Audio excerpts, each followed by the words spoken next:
Kaleshwaram project నుంచి ఇప్పుడు మనం ఇక్కడ పంప్ హౌస్ ఇక్కడ ఉన్నాం, దీంట్లోకే నీళ్ళు తీసుకొచ్చి రివర్స్ పంపింగ్ చేసుకొచ్చి దీంట్లో నీళ్ళు తీసుకొచ్చి పోచంపాడు ప్రాజెక్టులో వేసినాం.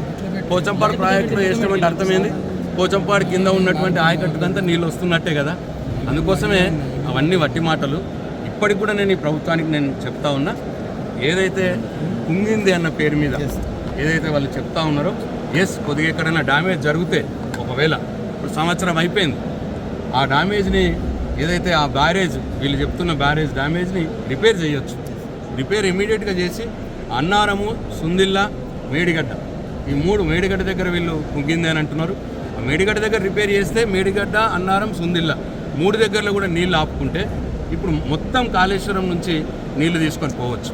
ఎస్ఆర్ఎస్పీ ఫేజ్ 2 మొత్తం కూడా ఆ నీళ్ళతోటి చేయొచ్చు.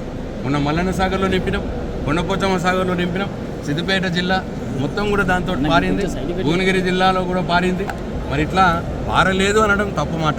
ఇప్పటికైనా నేను ఈ ప్రభుత్వాన్ని రిక్వెస్ట్ చేస్తూ ఉన్నా, భేషజాలకు పోకండి దయచేసి. ఎక్కడన్నా ప్రాజెక్టులో లోటుపాట్లు ఉంటే దాన్ని రిపేర్ చేయండి. ఇమీడియట్ సంవత్సరం కాలం అయిపోయింది, ఇంకా ఎంత బదనాం చేస్తారు మమ్మల్ని? చాలీగా సంవత్సరం అయిపోయింది, ఇంకా బదనాంలో జోలికి పోకండి. ప్రజలకు పనిచేసే పని చేయండి దయచేసి. దాన్ని రిపేర్ చేసి నీళ్ళు ఆపి ఆ మేడిగడ్డ, అన్నారం, సుందిల్ల మూడు దగ్గరలో నీళ్ళు ఆపి అర్జెంటుగా మీరు ఎల్ఎండి నింపుకోవచ్చు, ఎంఎండి నింపుకోవచ్చు, కొండపోచమ్మ నింపుకోవచ్చు, మల్లన్న సాగర్ నింపుకోవచ్చు, రంగనాయక సాగర్ నింపుకోవచ్చు. రిజర్వాయర్లు అన్నీ కూడా పెట్టి రెడీ ఉన్నాయి, పంప్ హౌస్లు రెడీ ఉన్నాయి.